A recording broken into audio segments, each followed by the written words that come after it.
안녕하세요. 하나님께서 오늘도 우리에게 새로운 하루를 주셨습니다. 이 하루가 우리 모두에게 귀한 날, 좋은 날 되기를 빕니다. 그러면 사도신경으로 신앙을 고백하시고 하나님 앞에 예배를 드리겠습니다.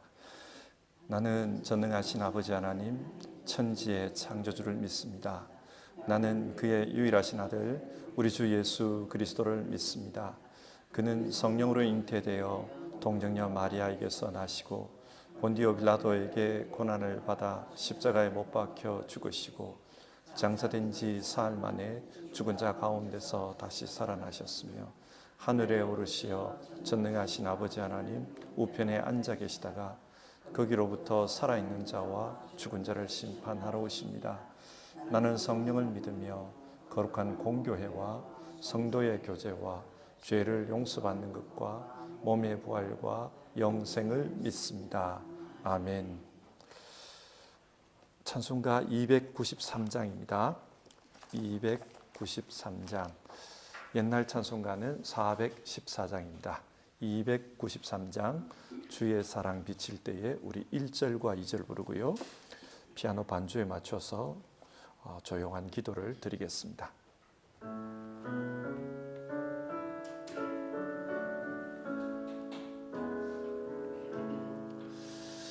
주의 사랑 비칠 때의 기쁨 오네 근심 걱정 물러가고 기쁨 오네 기도하게 하시며 희미한 것 물리쳐 주의 사랑 비칠 때 기쁨 오네 그 큰 사랑 내 마음속에 충만하게 비칠 때에 찬송하네 그 큰 사랑 내 마음속에 화평함과 기쁨 주네 그 큰 사랑 주의 사랑 비칠 때에 이 세상은 아름답고 활기차게 다 변하네 화평 중에 내 영혼 영광스런 새 생명 다시 찾게 되었네 그 큰 사랑 그 큰 사랑 내 마음속에 충만하게 비칠 때에 찬송하네 그 큰 사랑 내 마음속에 화평함과 기쁨 주네 그 큰 사랑. 자, 우리 같이 기도하겠습니다.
오늘 우리 함께 읽으실 성경 말씀은 갈라디아서 3장의 말씀입니다.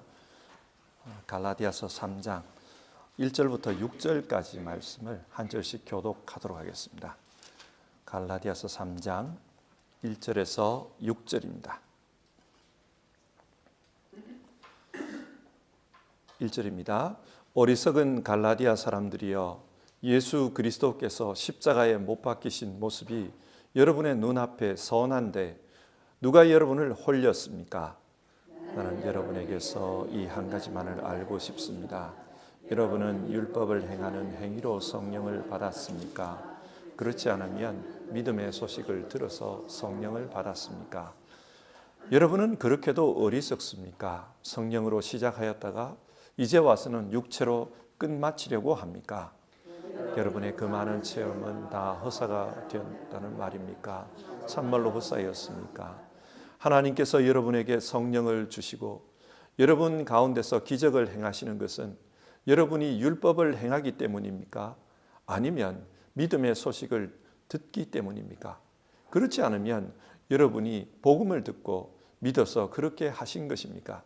그것은 아브라함이 하나님을 믿으니 하나님께서 그것을 의로운 일로 여겨주셨다는 것과 같습니다. 아멘. 갈라디아서는 사람은 어떻게 구원을 얻는가, 그것에 대해서 말하고 있습니다. 아주 근본적인 문제부터 한번 생각해 봅시다.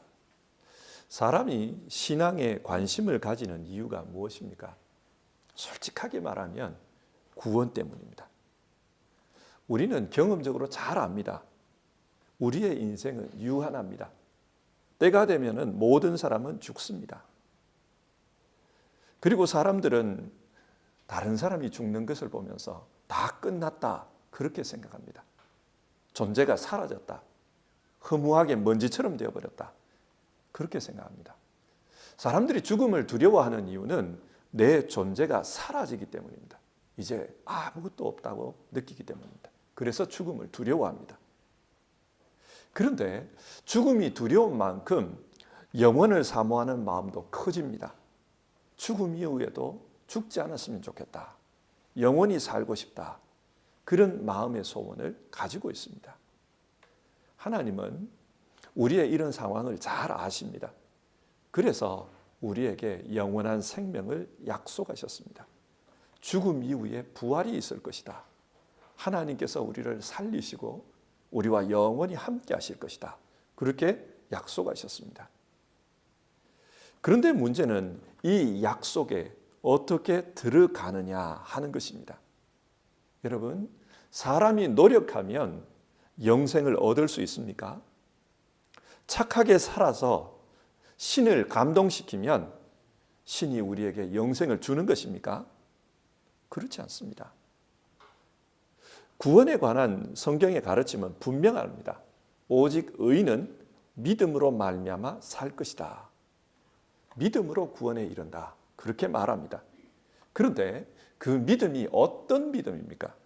도대체 무엇을 믿는 믿음입니까? 우리에게는 이게 중요합니다. 갈라디아서는 이런 문제에 대해서 우리에게 말씀하고 있습니다. 자, 첫 번째로 바른 믿음은 어떤 믿음인가? 예수님을 믿는 믿음입니다. 바른 믿음은 신앙의 대상이 중요합니다. 1절을 보시면 어리석은 갈라디아 사람들이여, 예수 그리스도께서 십자가에 못 박히신 모습이 여러분의 눈앞에 선한데 누가 여러분을 홀렸습니까? 우리는 예수 그리스도로 말미암아서 구원을 받습니다. 하나님은 자신의 구원하시는 능력을 예수님을 통해 나타내셨습니다. 그래서 예수님은 우리의 죄 문제, 그리고 그 죄의 싹신 사망의 문제를 십자가에서 담당하셨습니다. 이로 말미암아 우리는 죄로부터, 죽음으로부터 해방이 된 것입니다. 우리는 이 사실을 믿고 예수 안에서 살아가면 됩니다. 이게 하나님께서 우리에게 주신 구원의 방법입니다. 지금까지 갈라디아 사람들도 그렇게 예수님을 믿고 살았습니다. 그런데 갑자기 다른 길을 따르고자 했다는 겁니다. 율법을 행함으로 의롭다 인정을 받자, 그런 생각을 합니다. 그래서 바울은 이런 갈라디아 사람들을 보면서 참으로 어리석다, 그렇게 말하고 있습니다. 왜 어리석습니까?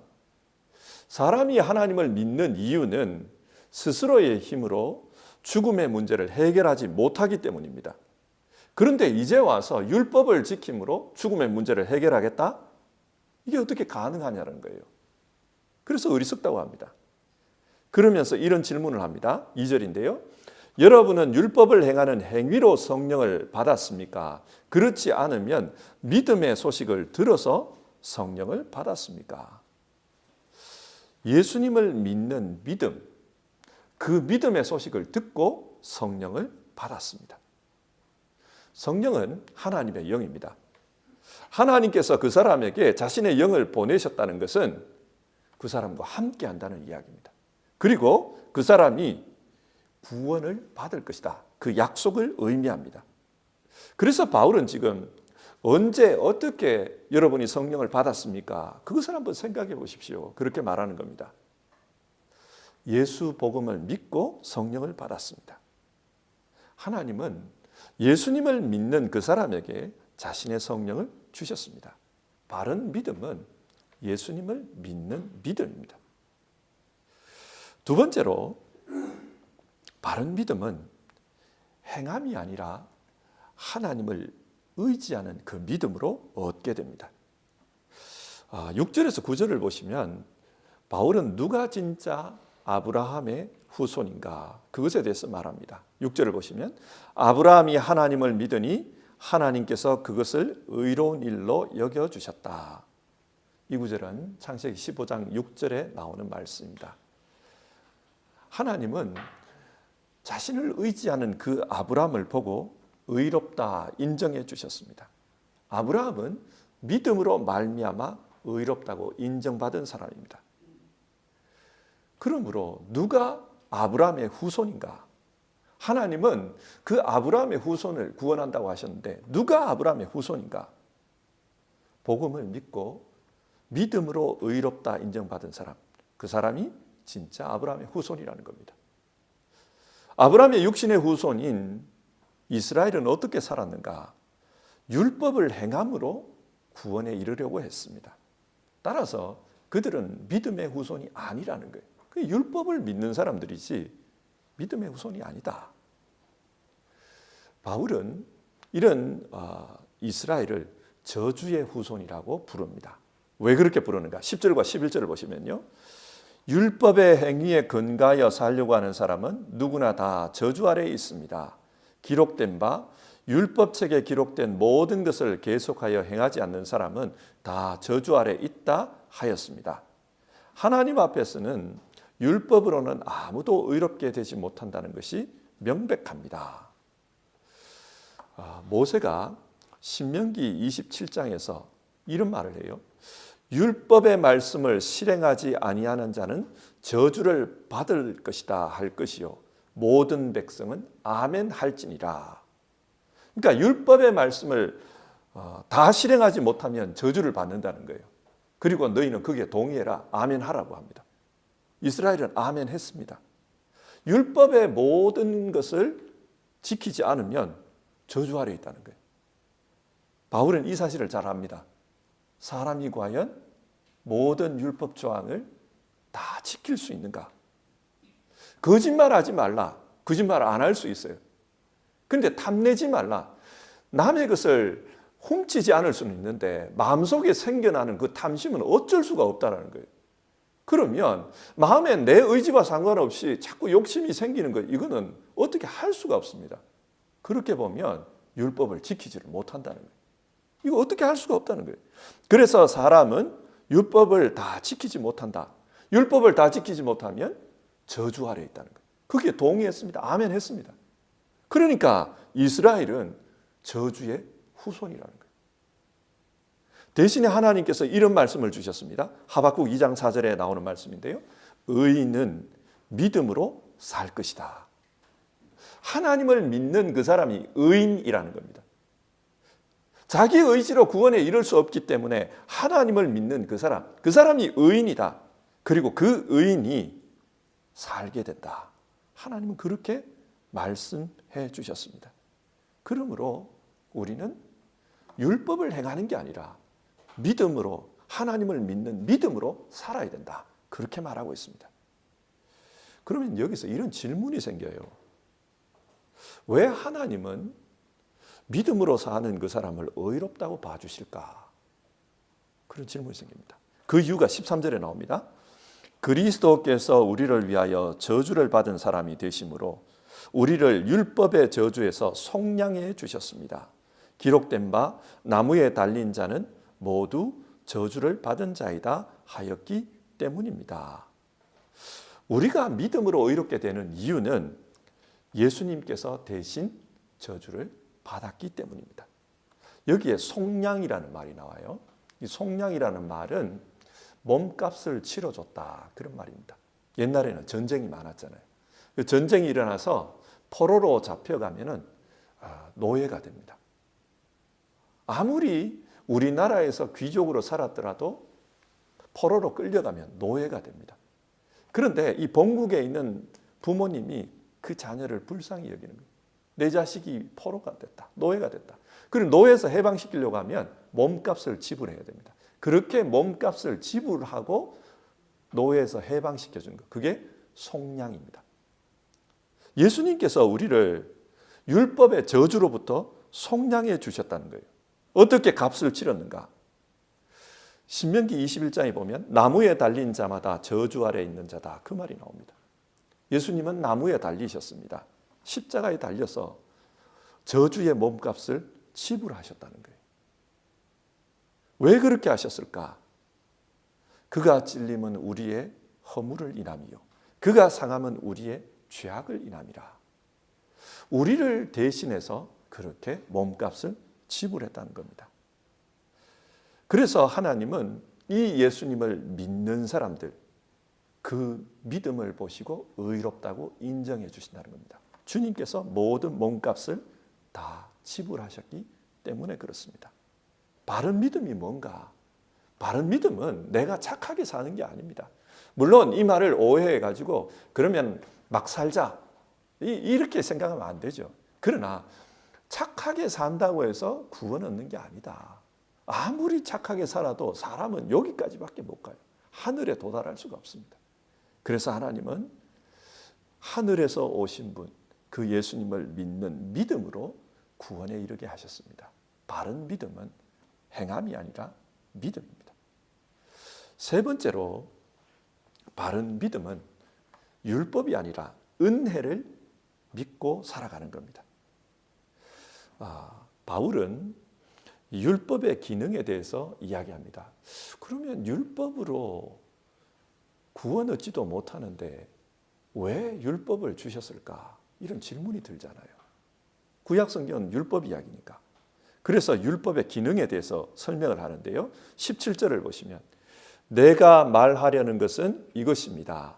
하나님께서 이미 맺으신 언약을 430년 뒤에 생긴 율법이 이를 무효로 하여 그 약속을 폐하지 못합니다. 하나님께서 아브라함과 약속을 맺었습니다. 하나님께서 아브라함의 후손, 즉 그리스도를 통해 세상을 구원하겠다고 약속하셨습니다. 이 그리스도를 통해 만민이 복을 받게 하겠다, 그런 약속을 하셨어요. 이 약속 이후에 하나님의 역사는 이 약속을 성취하는 방향으로 흘러갑니다. 이 약속을 성취하기 위해서 하나님은 열심히 일하셨습니다. 역사가 그렇게 흘러간 거예요. 그러는 가운데 모세 때에 율법을 주신 겁니다. 자, 그러면 한번 생각해 보자는 거예요. 이 약속을, 아브라함과 맺으신 그 약속을 성취하기 위해서 일하시는 분이 430년 뒤에 이 율법을 통해 이 약속을 폐할 수가 있냐? 그럴 수 없다는 거예요. 이 율법이 이 약속을 이루는 한 과정이라고 이해하는 게 옳다, 그 말을 하는 거예요. 그렇게 보면 이 율법 역시 만민이 복을 받게 하기 위한 하나님의 수단이라고 이해해야 된다. 바울은 그 말을 하는 겁니다. 그런데 현실적으로 한번 따져보자는 거예요. 바울 당시에 현실적으로 한번 따져보자. 하나님께서 만민을 복되게 하기 위해서 율법을 주셨다면 지금 사람들이 이 율법을 통해서 진짜 복을 받고 있나? 율법을 통해 구원의 은혜를 받고 있나? 그렇지 못하다는 거예요. 그러면 질문이 든다는 겁니다. 그럼 왜 이걸 주셨을까? 19절을 보면 그러면 율법의 용도는 무엇입니까? 율법은 약속을 받으신 그 후손이 오실 때까지 범죄들 때문에 덧붙여 주신 것입니다. 율법은 덧붙여 주신 거라는 거예요. 무엇에 덧붙여 주셨는가? 이 하나님의 약속에 덧붙여 주신 겁니다. 그리스도를 통해 아브라함의 후손 그리스도를 통해 만민을 구원하겠다. 그 약속에 덧붙여진 게 이 율법이라는 거예요. 그리스도를 통해 만민을 구원하겠다. 만민이 구원을 받기 위해서는 먼저 죄가 뭔지를 알아야 합니다. 우리 자신 한번 생각해 보십시오. 우리가 예수님을 인격적으로 만나고 복음을 믿게 되는 그런 계기가 어떤 때 가능합니까? 그것은 내가 죽을 죄인이라는 것을 깨달을 때 가능합니다. 나는 다른 가능성이 없다. 이렇게 살면 나는 죽음으로 끝날 수밖에 없다. 저주 아래 있다. 이런 생각이 올 때, 그때 예수 은혜가 필요한 겁니다. 내가 죄인이 아니라면 왜 십자가를 믿어야 합니까? 믿을 필요가 없습니다. 내가 죄인임을 알기 때문에 그래서 십자가를 믿고 예수님을 붙드는 겁니다.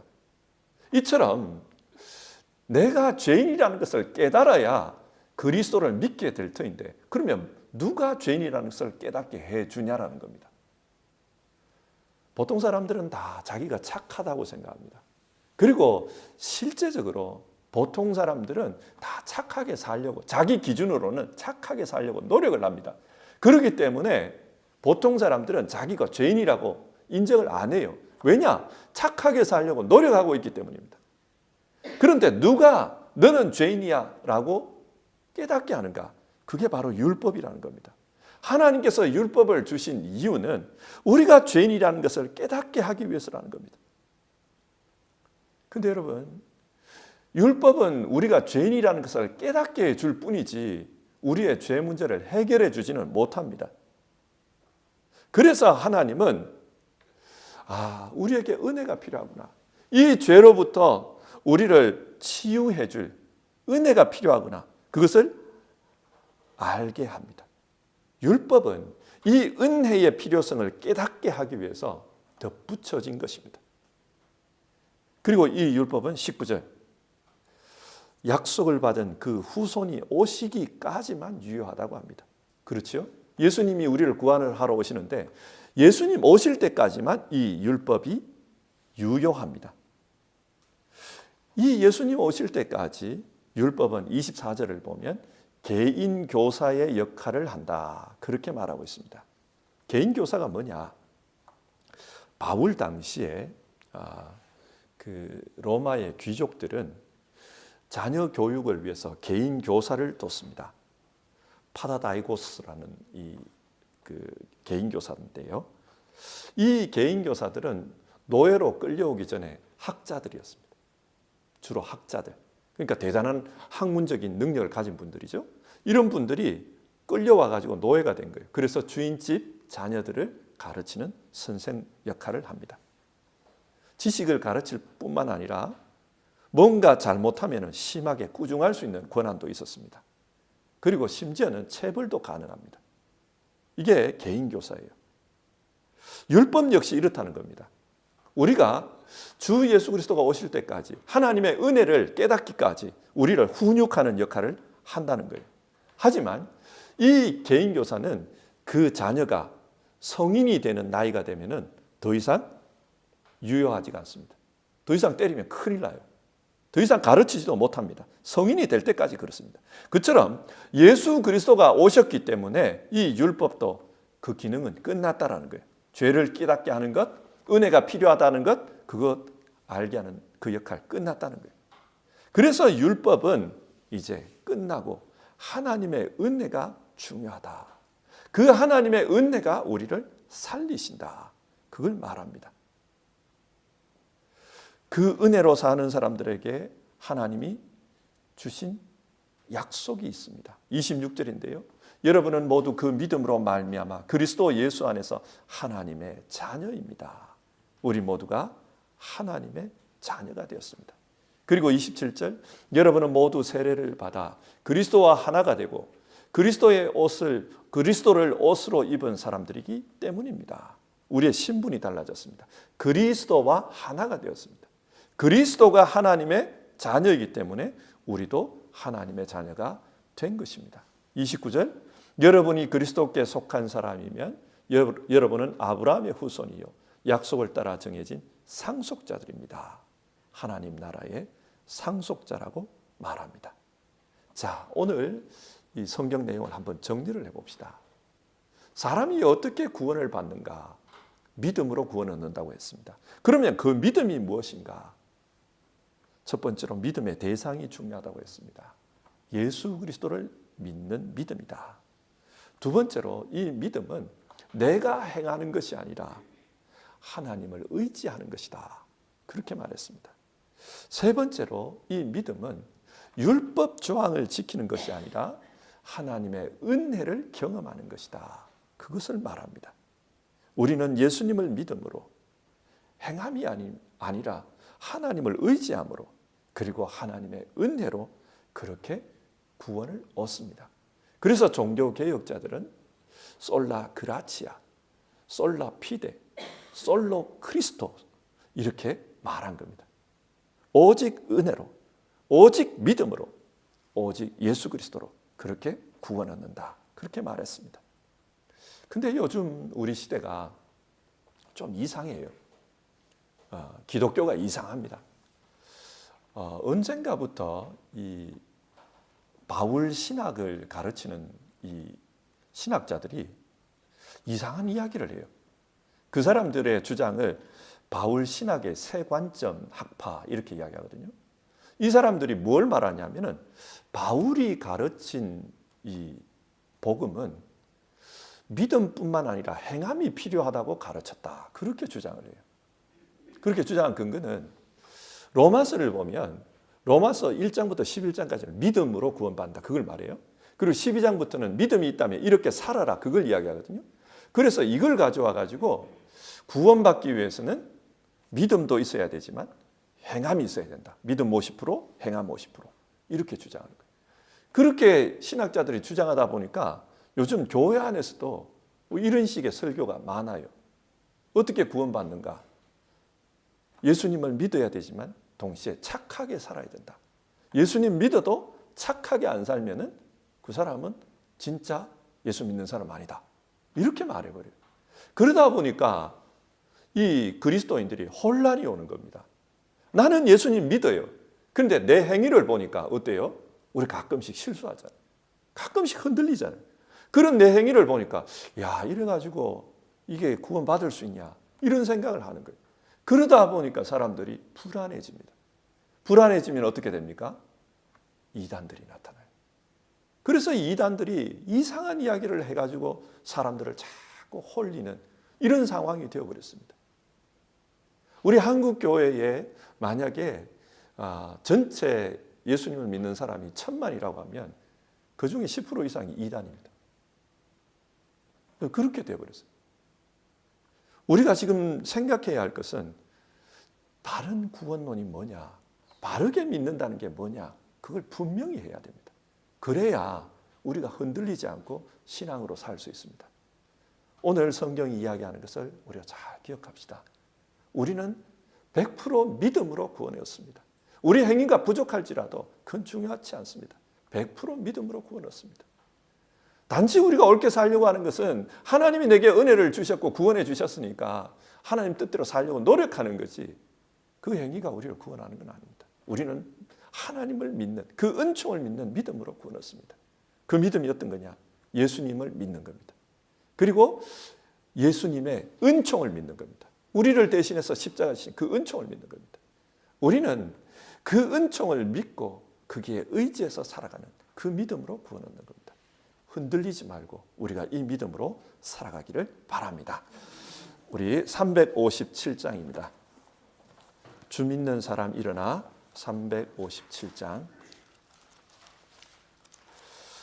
주 믿는 사람 일어나. 옛날 찬송가는 397장입니다. 1절, 우리 1절 부르고요. 같이 기도하는 시간 가지겠습니다.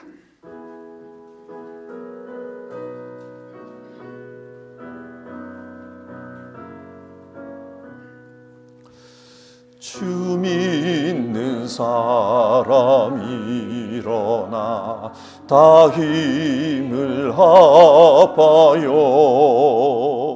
이 세상 모든 마귀를 다쳐서 멸하세.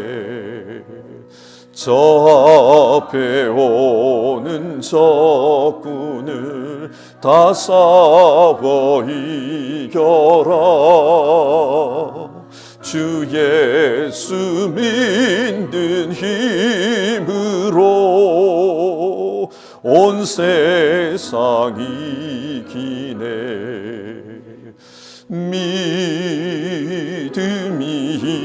이기네. 믿음이 이기네. 주 예수를 믿음이 온 세상 이기네. 아멘. 우리 세 가지로 기도하겠습니다. 첫 번째 기도 제목은 개인적인 기도 제목입니다. 오늘 우리가 바른 믿음으로 살아야 된다. 갈라디아서 3장의 말씀으로 우리가 그것을 살펴보았습니다.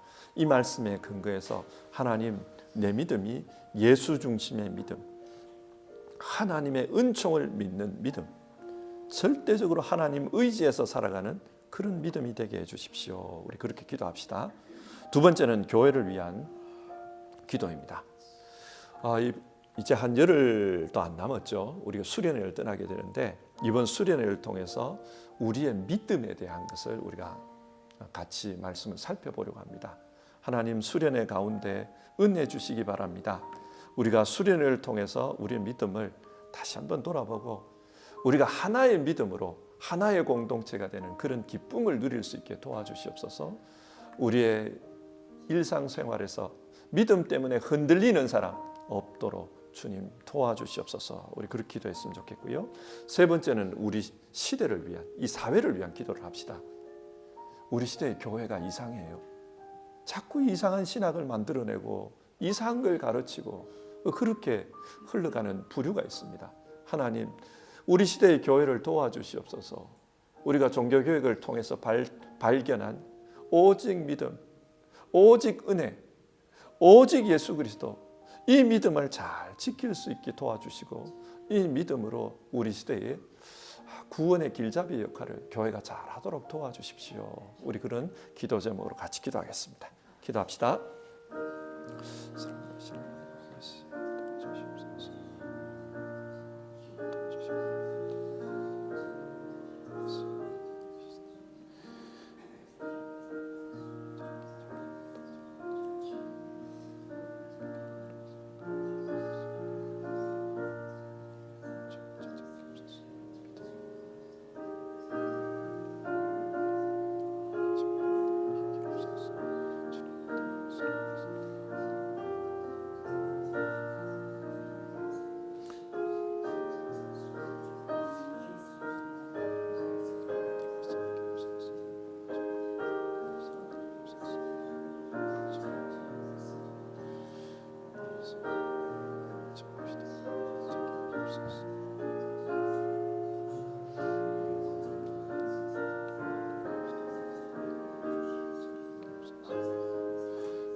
하나님, 오늘 성경 말씀을 통해서 우리는 어떻게 구원을 얻는가 그 문제를 살펴보았습니다. 우리는 믿음으로 구원을 얻는다. 성경은 그렇게 말합니다. 그리고 그 믿음은 예수 그리스도를 믿는 믿음, 예수 그리스도의 은총으로 말미암는 믿음, 그리고 예수 그리스도를 따라가는 그 믿음이라고 우리에게 이야기합니다. 하나님 아버지, 우리가 이 믿음으로 살게 하여 주시고, 그리고 이 믿음으로 살아서 우리 신앙생활에 흔들림이 없게 하여 주시옵소서. 우리 시대에 여러 가지 유혹들도 있고 이상한 교리들도 있고 그렇습니다. 하나님 아버지, 이런 세상 속에서 흔들림 없이 정말 성경이 말씀하는 그 믿음으로 살아가는 우리 성도님들 다 되게 하여 주시옵소서. 하나님 아버지, 우리 두란노 선교회 이제 열흘 후면 수련회를 떠나게 됩니다. 이 수련회를 통해서 하나님 은혜를 더하여 주시기를 바라고, 혹여라도 우리 가운데 믿음의 문제를 가지고 있는 분들이 있다면 하나님 아버지, 수련회 가운데 믿음의 문제를 해결할 수 있게 도와주시고 흔들림 없이 그 인생 살아가도록 축복해 주시기를 간청드립니다. 아버지 하나님, 그리고 사랑누리 청년부 수련회도 또 10월 초에 있습니다. 하나님 아버지, 믿음으로 말미암아 그 인생이 회복되는 역사들을 하나님께서 허락해 주시옵소서. 가정이 회복되고 하나님과의 관계가 회복되고 교회 생활이 회복되는 그런 은혜가 있게 하여 주시옵소서.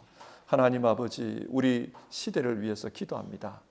교회는 구원의 길잡이 역할을 해야 되고 세상의 빛으로서의 역할을 해야 되는데, 교회 안에서 자꾸 이상한 신학들이 나오고 교회가 혼란스럽습니다. 하나님 아버지, 우리 시대를 불쌍히 여겨주시기를 바라고, 성경에 근거해서 올바른 신학으로 올바른 역할을 감당하는 우리 교회들 다 되게 도와주시옵소서. 그래서 하나님 원하시는 구원의 그 길잡이 역할을 잘하는 교회들 다 되게 하옵소서. 오늘 하루도 하나님 앞에서 기도하면서 예배하면서 하루를 시작하는 우리 성도님들, 그 마음속에 하나님께서 주시는 기쁨이 있기를 원하고, 주 예수를 믿는 그 믿음으로 온 세상 이길 수 있도록 역사해 주시옵소서. 우리 주님 예수님의 이름으로 기도드립니다. 아멘. 주기도문 하겠습니다. 하늘에 계신 우리 아버지, 아버지의 이름을 거룩하게 하시며 아버지의 나라가 오게 하시며 아버지의 뜻이 하늘에서와 같이 땅에서도 이루어지게 하소서. 오늘 우리에게 일용할 양식을 주시고, 우리가 우리에게 잘못한 사람을 용서하여 준 것 같이 우리 죄를 용서하여 주시고, 우리를 시험에 빠지지 않게 하시고 악에서 구하소서. 나라와 권능과 영광이 영원히 아버지의 것입니다. 아멘.